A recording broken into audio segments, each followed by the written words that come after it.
What's up mga homies? Honda Civic na RS Turbo with Type R body kits. So ngayon magdaday na tayo. Pero sa ngayon, pakinggan natin yung magiging tunog nito.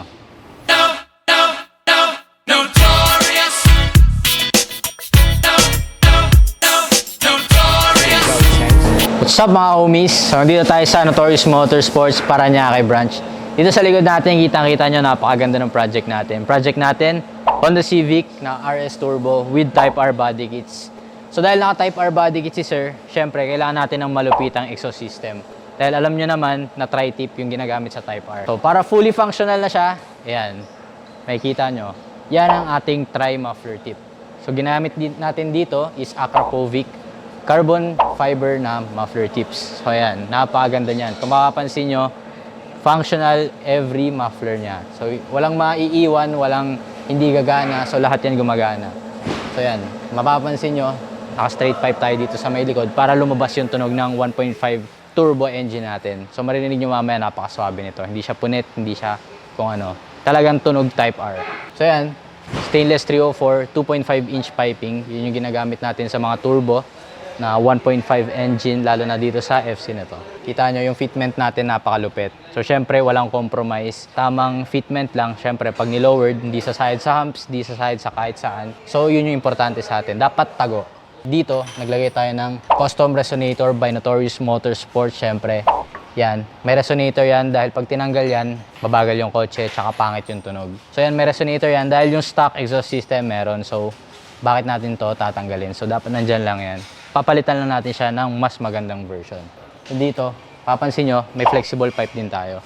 Flexible pipe na yan, ito yung nag-absorb ng vibration sa exhaust, pati na sa kanyang downpipe. So, mag-iba kasi yung play ng exhaust, pati ng downpipe. So, para hindi masira yung pinaka-mounting niya dun sa ating turbo. Sayang kung masisira ang ating exhaust system. So, dapat palaging may ganito. Kahit na mahal, as long as may flexible pipe, yun na recommend natin. So, ibig sabihin niya, nag-downpipe na tayo. Ayan, makikita nyo yung downpipe natin. Stainless 304, tanggal catalytic converter na. Sa Notorious Motorsports, walang check engine, walang kahit anong problema. Wala lang restriction, so more fuel efficient, better sound, tsaka syempre, more power. So, yan. So, totoo na naman natin ito mamaya para makita natin yung magiging result niya. So, tingnan natin ngayon yung ating intercooler. What's up mga homies? So, ito na ang front mount intercooler setup natin. So, yan, nilalagay natin to sa mga turbocharged na kotse. Sa mga diesel na may turbo, kaya itong mga sedan na may turbo. So, yan, yung front mount intercooler niyan, yung purpose niyan is magbibigay ito ng power. Dahil yung stock intercooler, medyo mas maliit, medyo hindi siya nagpo-produce ng ganun kalamig na hangin, lalo na sa matagalan. So, sa matagalan na ride, nakakatulong tong front mount intercooler setup natin. So, aluminum yung pinaka-intercooler and then stainless 304 piping yung ginamit natin. Kung makikita nyo, yan, napakaganda at sure tayong walang tatama at bawas leak. Dahil yung stock intercooler setup natin, medyo fragile pa yung mga pipe, mga tube niya na ginagamit. So, plastic and rubber na combination kasi yun. So, yung purpose nito, yun nga, galing sa turbo, pupunta sa intercooler, papalamigin niya yung hangin bago pumasok ng engine. Cooler air na papasok sa engine means more power. So, ganun lang naman siya. So, yun. Ito rin yung ating air intake setup with K&N filter. Yan, makikita nyo. Yan yung air intake setup para dito sa turbocharged na 1.5 turbo engine.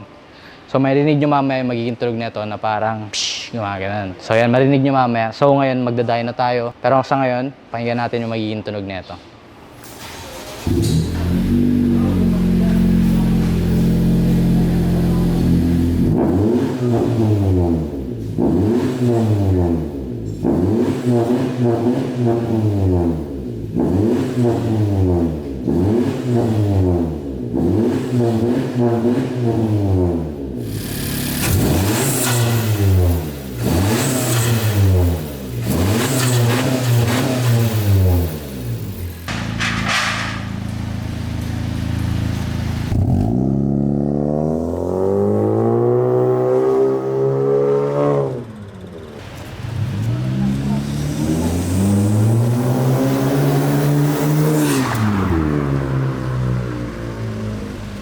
So sa mga homies, so ayan. So para ma-full na yung setup ni Sir, mamaya punta tayo dun sa Dyno Pro para i-tuning. So tuning, ginagawa niyan, ibahin nila yung mga something sa computer box, yung air and fuel mixture para bumilis yung kotse, mas optimize yung exhaust system natin. So more power, more efficiency, yun yung habol natin dito. So tingnan natin yung power mamaya.